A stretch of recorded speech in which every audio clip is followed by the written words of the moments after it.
Hey, I'm Dad and Merlin, but I'm all by myself. And what I've got behind me is a 2025 Subaru Forester. And it's like, am I a Subaru dealer or what? Like, what's going on with all the Subarus in my house? And did I trade it off for the Outback? No. Would I? Stay tuned. Is it cool or is it crap?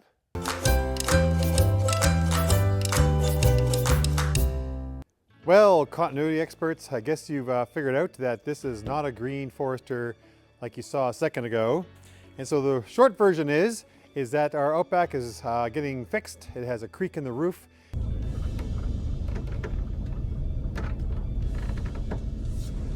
And they tried to fix it the first time when we had a green Forester, which was a touring package. And that's what most of this review will be. But it didn't get fixed. It's creaking again. And so I wanted the green one back to finish up a couple other little nitpick kind of video pieces. And they said, "Oh, we haven't got it. We're going to give you this white one." And it's the Sport.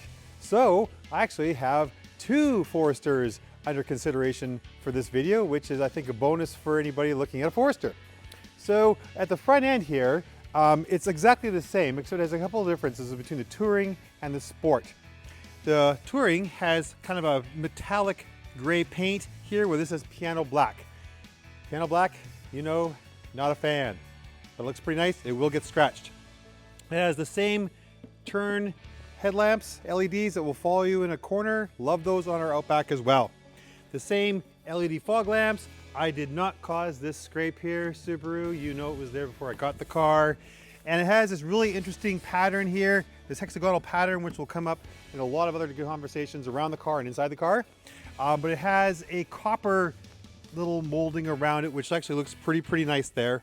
So the engine's exactly the same in the Sport. It's exactly the same in the Limited and the Premier and the Touring.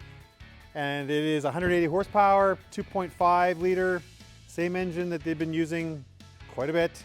So anyway, it's okay. It doesn't have a ton of power, but the Forester does have a party trick. And it's not quite available, I don't think, yet. I saw one at the Canadian Auto Show last week, but I haven't seen one landed here yet. It has a hybrid option, and that is quite interesting to me because gas is expensive. Save the planet kind of weighs on me once in a while. So anyhow, what it is a 2.5 liter, again the same engine, but it has an Atkinson cycle. And that means the valves stay open a little bit longer, which allows the piston to rise in the cylinder a little bit easier, and it's better on fuel. What's the drawback, you're asking? The drawback is it has less horsepower. It has only 164 now instead of 180. But that's perfect for when you put an electric motor with it.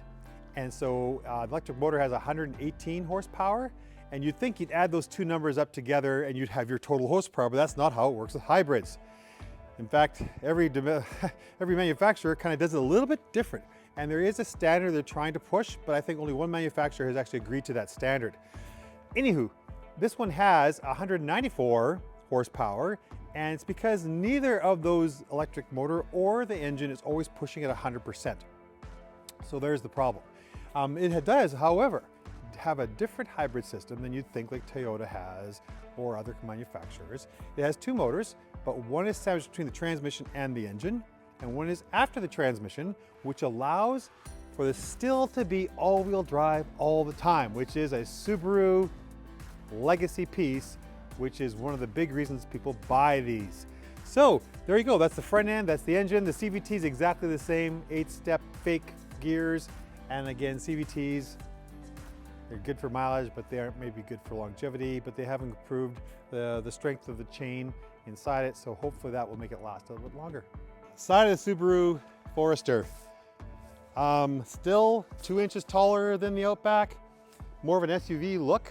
But again, everybody else kind of has that. What is interesting is that they have followed along the WRX angular wheel well cladding there, which is, I don't know, it's kind of cool. It has these little vents here. I'm not sure we're supposed to vent all the heat when you're tracking this thing, but that's most certainly just a style piece, not a functional piece, I wouldn't think. This Sport model has the 19 inchers, and I really like them. They really, from a distance, this looks way better than the Touring or the Limited. And I like this dark copper on here. It looks really nice. There's my little WRXs, STI-ish, but it's obviously a lot deeper. Anyhow, these ones are Bridgestone Terenzas, which are a bit more sporty than what you get on the other models. Also, these are big. They're 235 50 19s. And so that's quite a bit of tire underneath this car. And I like it. I like the way it looks. I like even the behind view, tires look a little wider. If you're going for the touring, which of course is the green one that I reviewed, you're dumping down to 17s. And they're 225 60 17s. And the Limited is kind of in between. They're 18s and they are 225 55. So really interesting that they went with this. I'm pretty happy with that. Moving along the side here, the roof rack. I think the roof rack, well, it kind of sucks. Compared to my Outback, it does not have any cross rails. It's very thin. It doesn't have any options to put something on top of there if you're in an emergency, though I guess you could always buy aftermarket pieces. But for me, that's not nearly as functional as the Outback. Well, imagine my surprise when I received the Sport model as the second loaner and had a peak up top. There isn't any roof rack at all, just some piano black moldings instead. That would be a deal breaker for us, and I guess, it's not actually an SUV, maybe it's just an SV. In styling, the bottom here is quite interesting. We talked about the hexagonal pattern in the front bumper there, and it continues along the side door and partially through the back door there. Again, coming up to that angular wheel well piece along the back. The Sport model differs in that it has that deep copper color accent on the front bumper, side moldings, and rear bumper. It also has my favorite piano black mirrors with built-in turn indicators. All right, we're to the back of the Forester. It is more upright than the Outback. It has a lot more room inside, about 2 inches higher, which is good for, I guess, refrigerators or something like that. It has a little lip along the top here, which is a little bit nice and stylish. It has an interesting bumper with that same hexagonal pattern happening in 2 different spots, the second being where the exhaust pipe is. And so I think you just need 2 exhaust pipes and that would look a whole heck of a lot better. So it has a feature that is supposed to be better, and it's worked most of the time, some of the time, is using your foot to open up the back hatch. On the Outback, you have to put your hand in kind of a weird spot and then pull it away correctly to get that to work, and we don't have much luck with that. We're gonna try the foot one on the Forester. I'm walking with my groceries, here I am. Okay, and I come here, oh, I can't open my hatch. Let's see here. I do this and I step backwards and it worked. All right, yes. Only the third take. Anyhow, in the back here, we find that it is quite a bit shallower than the Outback, and you can reach to the seat releases here because there are none in the side like the Outback. You can put them down. However, my thought is, I might have more room vertically, but the problem being is I want to cover my stuff up. If I go on a trip, I don't want people looking in the back of my hatch, and so I'd rather have the room along the bottom than have the room up top.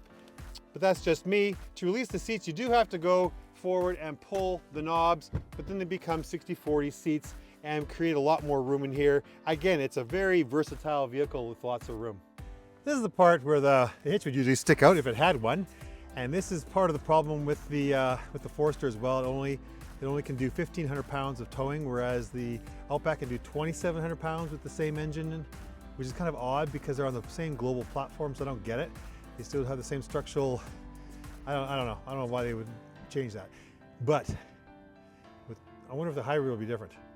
Interesting. But the turbo on the Outback can pull 3,000. Inside of the 2025 Subaru Forester. Looks very much like pretty much every Subaru I've been in. And that's not a bad thing. Has a styling style, I guess. And so my first impressions are lots of gray. Not a whole lot of colors in here. There's a little bit of blue in these particular seats, which are in the touring model. Nice textures in the seats. These seats themselves feel like I'm sort of sitting on top of them versus my Outback. Maybe the seats would be different on a limited model. I'm not sure compared to our limited Outback. The seat sits too high in my opinion. This is as low as it goes, and it can go higher, and I just wish it could go lower. Like I just feel like I'm sitting too tall in here, which gives a good commanding view with all the big windows, but I feel like I'm sitting on top of it. So those are the seats. The dash is very nice. It's got a variety of textures and materials. The rubber on here is very nice, but then it goes to cheap plastic here, rubber here. Nice texture maybe around the vent here. But the most interesting thing that's different is that there's this hexagonal stretched pattern along the airbag area here above the glove box, and a little piece of silver, which is kind of like almost the only silver in here. Kind of weird. But again, it looks like you maybe were in Photoshop, you forgot to hit the shift button when you tried to enlarge something. That's what those hexagons, and they do match the bumper, which has hexagons in it, and also the door sills along the side of the Forester. The steering wheel is a very nice size. The leather feels leather-esque, doesn't feel awesome. Tactile buttons to do here, to touch. They all kind of click, and you can hear them and you can feel them. Heated steering wheel only does 2/3 of the steering wheel, not the top third, which is interesting because the Outback does the whole wheel. So it has intelligent and sport model, basically options which change the parameters of the engine to maybe give a little bit more peppiness or change of where the CVT fakes its gear shifts. And intelligent is supposed to figure out how to do everything well. So I guess you'd better choose intelligent. This whole infotainment center has been in Subaru Outback, every Subaru since around 2020, maybe 2021 for some other models. Anyway, it looks exactly the same problems in terms of getting to climate control, pushing this, changing it to auto, because I still want auto fan, but then going to defrost and foot, and then closing it, and that works properly. But that's a lot of buttons to push while you're trying to drive. And if you hit auto, it's going to go defrost for a while and then head everything to the feet, and your windows in Winnipeg, at least for about 4 months, will all fog up. However, there is something I think they've changed because of that. There's now an all button beside, and that, I think I can hear it, has changed now to be more defrost, maybe a little through the vents here and in the base, so that all means all. So that's the whole shebang there. You're going for all the toppings of the burger. That solves some problems. It's 1 button instead of 4. So that's pretty okay there. Other than that though, there are some tactile pieces here. The temperature is odd to have tactile. I don't know how often you change your temperature.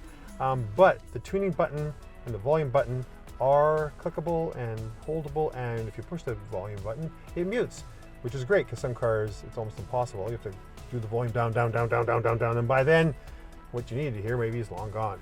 On the steering wheel also is a mute button, same as our Outback, so that's pretty nice there. Gauges are easy to read. They're identical to the Outback and probably every other Subaru piece. I'm not sure about the BRZ, haven't driven one of those. But basically has a little information screen in the middle there as well. This does not have any kind of heads-up display with little lights and showing your lane departures and stuff. That's different. So that's our Outback's limited. This is a touring model. Doors are nice. A little bit soft here. Cloth piece here which matches the sides of the seats. Same button layout. Easy to read, easy to use for windows and locks. Even some rubber around this door handle, but then it gets into some cheap plastics there. So that's kind of interesting. The Forester does, however, have a huge sunroof, which can just be rotated. It can't be rotated at all. It can be just pushed back. It doesn't flip. So there's a drawback and an advantage. The back seat is a little taller for me when I sit back there, but the shoulder room is less. I can tell that as well. And what I don't like is the fact that the seat backs are stationary, not like the Outback, which has a couple of options for tipping. And the fact is that it's in a standard position of being, I feel, too far back. Lots of glass area here, definitely higher window, so that's an advantage in terms of seeing out of the Forester as well. Below the infotainment center, though, is something where at least Subaru thought this through better than the Outback. There is way more space. There is places to put gloves and or a toque or keys or whatever you want, plus your phone in the front ahead of the shifter here. Whereas there's like a little mail slot on the Outback if you have that dumb self-charging, auto-charging, wireless charging piece there. This is still wireless charging, but you can turn it off. There's a little button you can turn it off. And with Outback, you can't turn it off. What they did cheap out though, however, is maybe in some of the textures and some of the plastics, and particularly in the armrest. It is not very soft. It feels almost like hard plastic. And inside, there's no double layering. It's just a cubby with nothing in it. No charging cords or anything along those lines either. This particular model has USB-A and USB-C in the back and vents but it does not have heated seats. And I think, again, if I was in Winnipeg, I'd pay for a higher model to have heated back seats if I had kids or anybody else sitting back there, because it is cold. And it's been like minus 27 in the morning Celsius for like 3 weeks straight. The weekend's looking better, so maybe we can survive. The Sport Edition has some upgrades in the interior versus the Touring. The most notable change is the all-weather seating materials, well, we used to call pleather, short for plastic leather. But admittedly, it was pretty good by BMW, and it wore well. I'm also pretty sure these will be great for slobbering dogs, or friends, but probably won't breathe well when it's hot, and I found them pretty cold to sit in until the heating elements kicked in and saved my butt. The copper accents from the exterior continue on inside. The doors all have copper accents, with matching stitching found also on the console armrest and seats. To solidify its sport name, Subaru reminds you every time you look at your feet, with embroidered floor mats. Dual Mode X Mode is an upgrade from the Touring. It has snow dirt and deep snow mud. The electronics sort out available traction, transferring torque to the wheels with the best grip. Just remember to keep the pedal to the metal and let it do its job, a lesson I learned a while back while stuck in a snowdrift. And lastly, I'm no stereo buff, but the Harman Kardon upgrade system sounds pretty good, at least when I'm listening to good old AM news. And it will be a mix of sun and cloud through your Thursday. Okay, you're getting the dad joke. There's no one else here to tell it to. Here he goes. So last week, I got my COVID test back, and I scored like 50 on it. And I was like, what does that even mean? But coincidentally, my IQ test came back positive.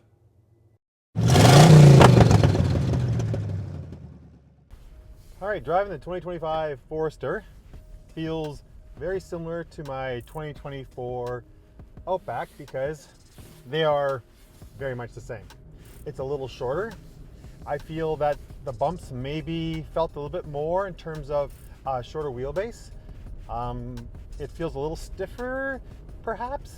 And what I noticed most of all is that this seat sits much higher up than my Outback. And I don't particularly like that. I'm 6 feet tall, and I have, I like to have my seat a bit lower. There's still plenty of headroom, but I feel like I'm sitting on a stool a little bit. And with the Outback, my wife being quite a bit shorter, she can still raise the seat up. So here I have no options other than putting it down as far as it can go. So again, this is the Touring model. The engine and the transmission are identical to the Outback. Like 2 horsepower here, 2 foot-pound torque there. Nothing that's noticeable, probably because of the exhaust systems or something. I'm sure the tuning must be the same. And so again, it feels, as I move it around, it's dry pavement right in here, it feels again very similar, maybe a touch more responsive, maybe. I'm not sure about that. But generally speaking though, it drives okay. It's pretty good at soaking up bumps. The brakes feel is pretty good, not outstanding. Steering is quite light. Again, not much feedback through that, though most electric steering doesn't have much feedback in pretty much any car. With the CVT transmission, it fakes shift gears, 8 of them. So if I punch it here though, you'll notice that it still does the CVT thing. Well, it goes up. There's a little bit of change, but that's how long it takes to 100 kilometers an hour. It is not speedy at all. So seating position, it's okay. The seats are less supportive than the Outback as well.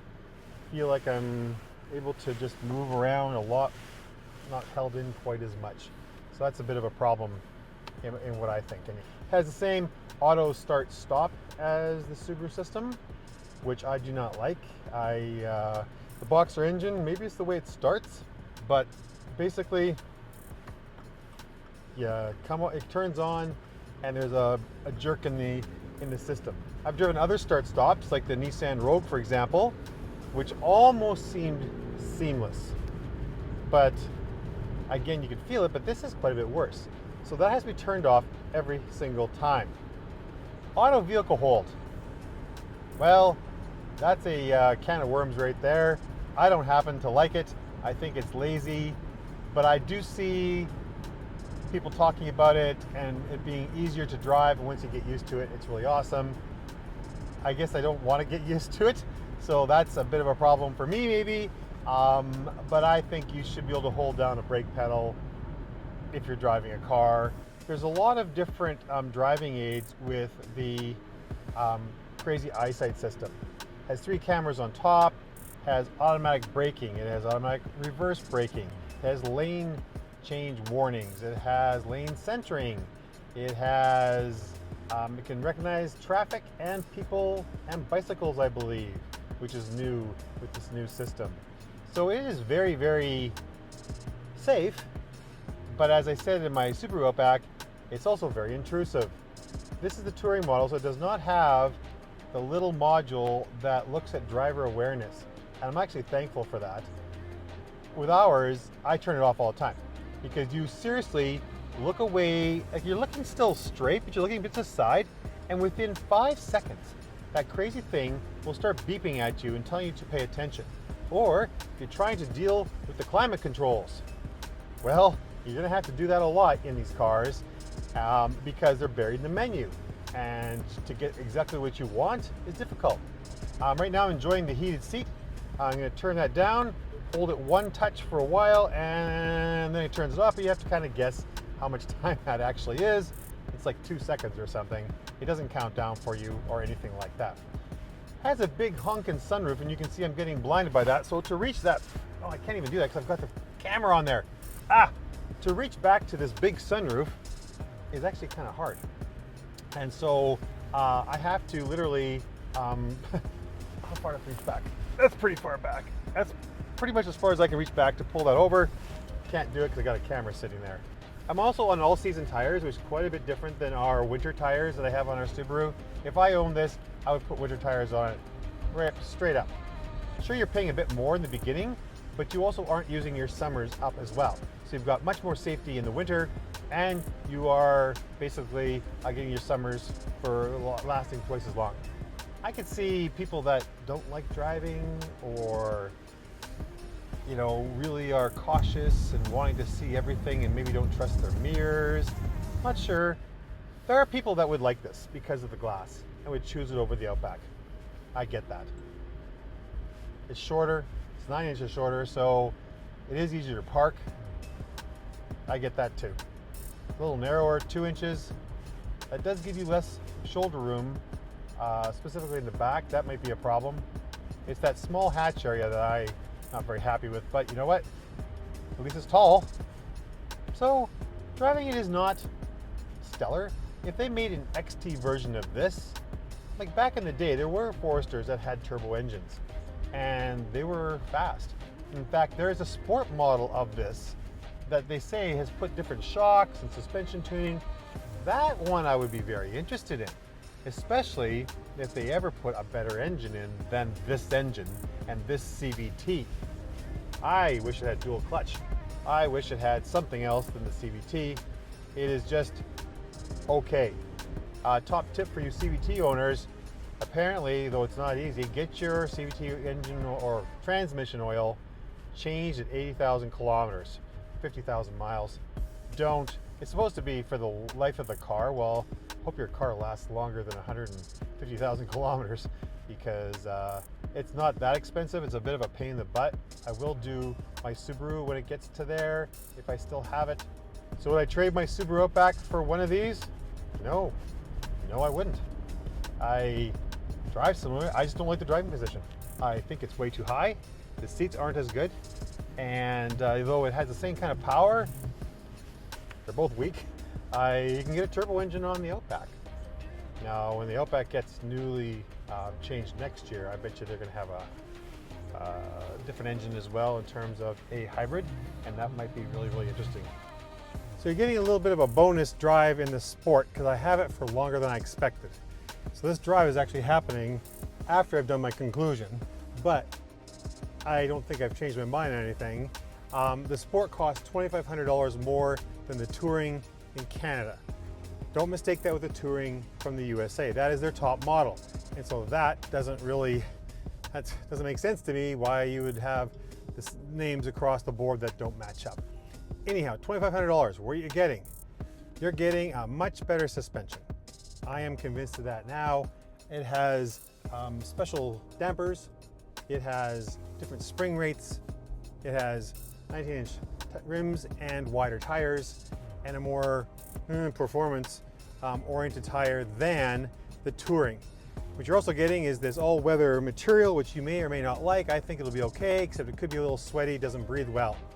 You're also getting, well, piano black everywhere, and I guess I could probably live with that. What you're not getting is a roof rail that actually is usable. And that's a little disappointing because I'm not sure how you'd fix that.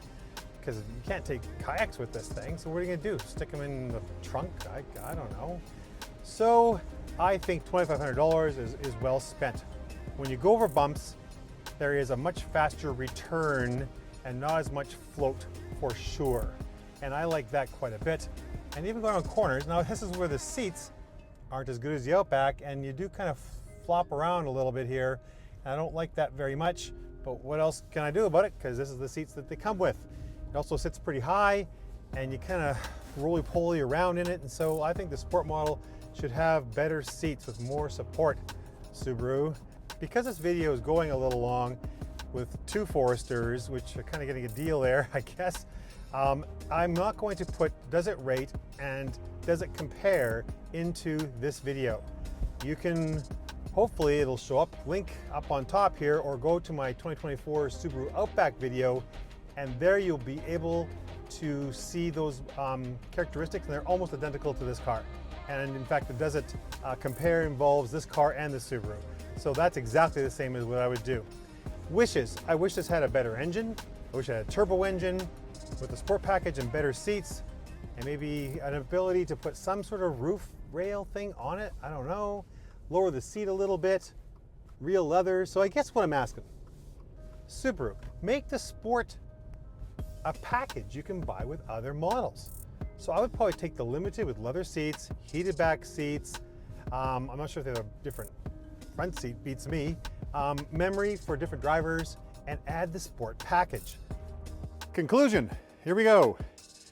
I have to say I'm a little bit happier with the Sport model than the Touring, and I would pay the $2,500 Canadian for this. The only problem is, of course, the roof rack isn't a roof rack, it's a roof decorative piece. And I sometimes put kayaks up on top of our Outback, and so this would be not good. Not good at all. So here we go, the positives. Hybrid available. It's reliable. The powertrain's been used for a long time. That's a positive as well.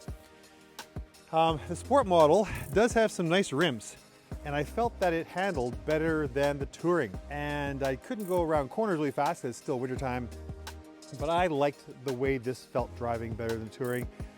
If it wasn't for the roof rack thing, yeah, boy, how do you do this all? You can go to Limited, but they even got the Sport package. What do you do? What do you do? The leather interior is, well, it's not leather, it's pleather. I'm okay with that because my BMW had that, and that was, I was perfectly happy with that. It didn't seem to be that different. I think they're supposed to last longer than leather. Console area, brilliant. They fixed that. The storage for the phone area and the wireless charging, they fixed that. Lots of room. You can turn it off if you don't want your phone to cook. Great idea on that. They put that little all button in the console. So now if you are flummoxed and you're getting fogged up, you can just put all. You don't have to go through a bunch of different buttons and hope it's going to go to defrost if you need it. Again, maybe it's a Canadian problem, or North Dakota or Minnesota. It's a little easier to park. It's 9 inches shorter. It feels a little bit more nimble than an Outback. So those are kind of the positives that I got. That the sunroof is really nice. It can't tip up, but I really do that anyway. I do like that big piece of glass there. It felt very airy inside. Negatives, not much has changed from the old one, and so that's a little disappointing. Same CVT, same engine. That's a Subaru thing. They like to keep things the same. They aren't a big company, so they don't have a lot of R&D. The negatives are as well is that it's a short amount of space in the hatch, so you have to pile things up higher to get that amount of stuff. So I don't like that. I can't pull the tonneau cover over if I want to stack things up, so the hatch piece I'm not as happy about. though I guess that foot thing works better than the badge thing, so I forgot to mention that in the positives. Other than that, other negatives are, gloss black ain't so great. But you know, again, if I'm careful, you're careful, you won't scratch it up too badly. So I'm gonna give this actually 4, maybe a little reluctant trucks. There's things about it I don't like. And infotainment, it's the same problem as our Outback, but it has some things they've figured out and they've fixed. And so it's super safe, it should be really reliable, has a hybrid. That made me move it up from 3.5. I think I'd go for a hybrid on this baby. Get some more power, some more speed. Can I get the hybrid with the Sport? I haven't been able to figure that out. Anyhow, 4 trucks, and like and subscribe, and have a great day. Thanks for watching.